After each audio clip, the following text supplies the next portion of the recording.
आप सभी को राधे राधे, जय श्री कृष्ण। आज का पाठ हमारा पाठ नई इतिहास है और उनके लिए खास है जो सास ससुर को सास ससुर नहीं मानती और सास ससुर बहू को बहू नहीं मानते। यदि मान ले तो उजड़े हुए घर बस जाते हैं। पाठ शुरू करते हैं। पाठ है जिला बागपत, गांव पावला। चौधरी की बेटी रामकली। और चौधरी किसे कहते हैं? जाट या गुजर चौधरी नहीं होते, कहते तो ही नहीं है चौधरी, पर चौधरी चौधराट से होते हैं। क्या चौधराट थी चौधरी की? जो सरकार को लगान देनी होती थी किसानों को, और किसी किसान को किसी कारणवश लगान नहीं दी जाती तो उसकी कुछ दिनों के बाद जमीन जो उसकी जायदाद थी उसकी नीलामी हो जाती थी। और चौधरी ऐसा होने नहीं देता था, उसका लगान वो भर देता है।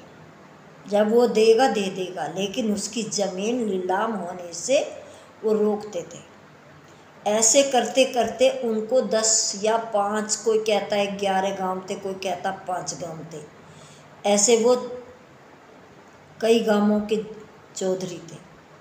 चौधरी इस बात से थे कि जिसकी लगान टाइम पे ना पहुंची और उनकी लगान वो देकर उनकी ज़मीन नीलाम होने से बचाते थे, उन्हें चौधरी कहते थे। चौधरी कोई बड़ा सोना पहन के, बड़ी गाड़ी, बड़े बंगले, बड़े ठाट बाट, उसे चौधरी नहीं कहते। चौधरीयों के लिए तो चौधर के काम करने से चौधरी की छाप लगती है। और वो चौधरी थे पावले के। उनकी बेटी थी रामकली और उन्होंने अपनी उस बेटी का विवाह कर दिया चित्ती गांव में, चित्ती देवटा धनकोर की तरफ, सब जानते हैं। उनके एक ही लड़का था और उनको कोई बच्चा हुआ नहीं। बच्चा होने से पहले वो लड़का किसी लंबी बीमारी से ख़त्म हो गया।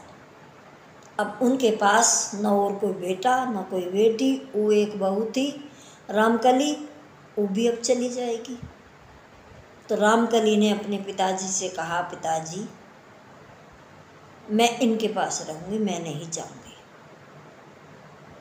पिताजी ने कहा, बेटी अब तेरा यहाँ क्या है? बोले, मेरा क्या नहीं है, मैं इस घर की लक्ष्मी बनकर आई थी।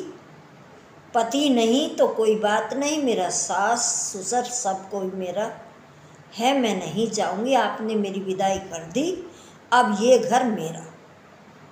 और वो वहीं ठहर गई।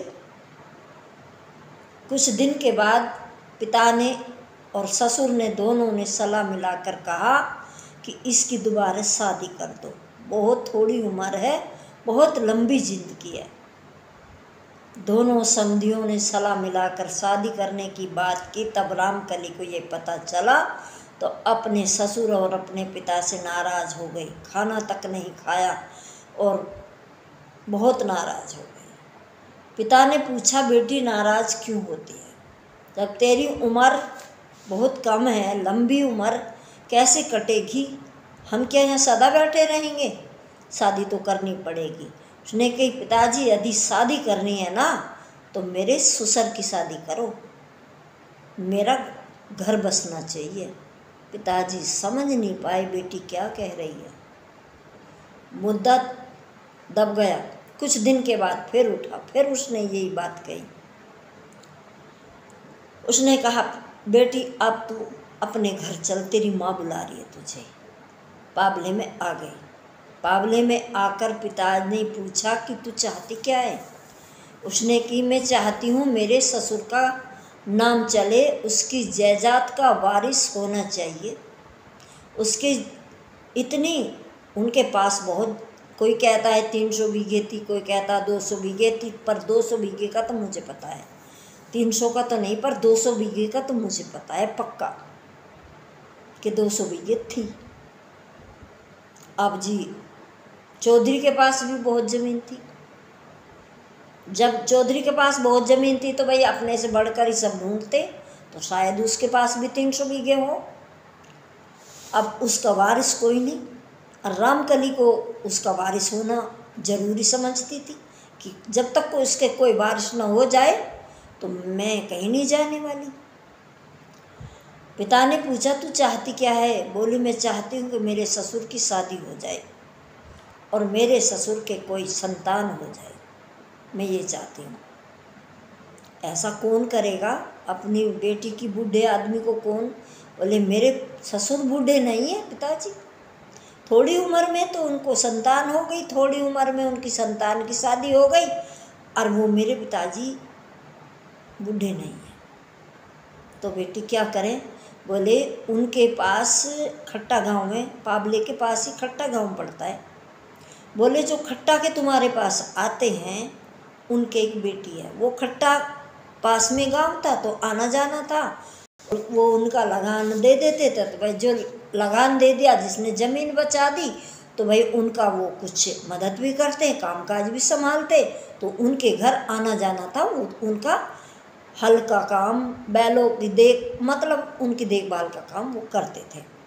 और उनके पास एक बेटी थी। उसने कहा, पिताजी मेरे साथ चलना तड़की, सुबह इनके घर चलेंगे और आपकी बात को ये टालेंगे नहीं, इनके एक बेटी है उसका रिश्ता मांगने चलेंगे। अपने पिता को लेकर सुबह सुबह रामकली खट्टा पहुँच गई। खट्टा जाकर उसने अपनी झोली फैला दी। वो 2 भाई थे, दोनों भाई डर गए, घबरा गए कि हमसे क्या कसूर हो गया जो दोनों ये पैदल चलकर हमारे घर आए, इनकी बेटी भी और ये भी। उन्होंने घबराते हुए कहा कि हमसे कोई कसूर हो गया हो तो हमें वहीं बुला लिया होता, आपने आने का कष्ट क्यों किया? रामकली ने कहा, मैं कोई कष्ट में नहीं आई हूँ, मैं तुमसे कुछ मांगने आई हूँ। उसने अपनी झोली फैलाकर कहा कि तुम्हारे पास जो बेटी है उसकी भीख मांगने आई हूँ, उसे मुझे भीख में दे दो। और वो दोनों भैया हाथ जोड़कर कहने लगे कि तू किसके लिए भीख मांग रही है? उसने कहा, मैं अपने ससुर की शादी करवाने के लिए आपकी बेटी की भीख मांग रही हूँ। अपनी बेटी की शादी मेरे ससुर से कर दोगे तो तुम्हारी बेटी राज करेगी, इसे कोई कमी नहीं रहेगी, मैं इसकी जिम्मेवारी लेती हूँ। दोनों भाई खुश हो गए और उन्होंने हाँ कर दी, और उस खट्टा की लड़की की शादी रामकली ने अपने ससुर चित्ती गांव में करवा दी।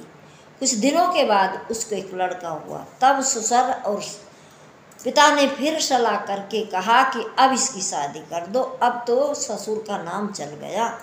तब उसने कहा, नहीं पिताजी, मैं शादी नहीं करूँगी, अब तो मुझे ठिकाना मिल गया, अब तो मेरे देवर हो गया, अब मैं अपने सास ससुर की और अपनी उस खट्टा वाली, वो भी तो उसकी सास लगी, कि मैं अब इनकी पूरी देखभाल करूँगी। और उसने शादी करने से इनकार कर दिया। तभी जो उसके ससुर थे उन्होंने 100 बीघे ज़मीन रामकली के नाम कर दी। कोई इधर पिताजी ने भी 100 बीघे ज़मीन रामकली के नाम कर दी, 200 बीघे ज़मीन रामकली के नाम हो गई।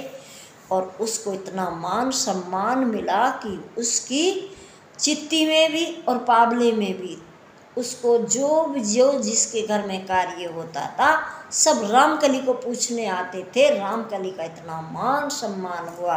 तो ये खास पाठ उनके लिए है जो सास ससुर की तो सास ससुर की अपने बच्चों की परवाह नहीं कर रहे। कई बच्चों को छोड़कर माँ भाग रही हैं, क्या मिलेगा, कहाँ जा रही हो, क्या कर रही हो, क्या बच्चों की भी चिंता नहीं। तुम्हें कोई दुनिया में पूछने वाला नहीं बनेगा। 4 दिन की चांदनी फिर जीवन भर अंधेरी रात में कटेगी। ये तो कलयुग की बात है, कोई सतयुग त्रेता की नहीं है, ये कल परसों की बात है। क्योंकि मैं इसलिए जानती हूँ कि रामकली और चौधरी मेरी मम्मी, जो मेरी माँ थी, उनके परिवार के सगे चाचा ताऊ थे जिनकी बेटी रामकली थी। ये कहानी मैंने आँखों से देखी है, कानों से सुनी है। लास्ट बार मैंने रामकली को जब देखा था जब वो मेरी मम्मी की तेरी पे आई थी, उससे बाद में मैं उनसे नहीं मिली। अब वो इस धराधाम से चली गई अब मैं आपको इस पाठ को इसलिए सुना रही हूँ कि ये पाठ नहीं, इतिहास है। कुछ पाने के लिए कुछ खोना पड़ता है। उसने अपनी शादी तो हो गई थी, भगवान को मंजूर ही ना हुई, पति को साथ नहीं था, तो कोई बात नहीं, मान सम्मान तो दूना मिल गया। राधे राधे। जय श्री कृष्णा। भागने में कुछ नहीं रखा। अरे कुछ समाज में कुछ ऐसा बीज बो जाओ जिसे तुम्हें कोई याद करे, मान सम्मान करे। राधे राधे।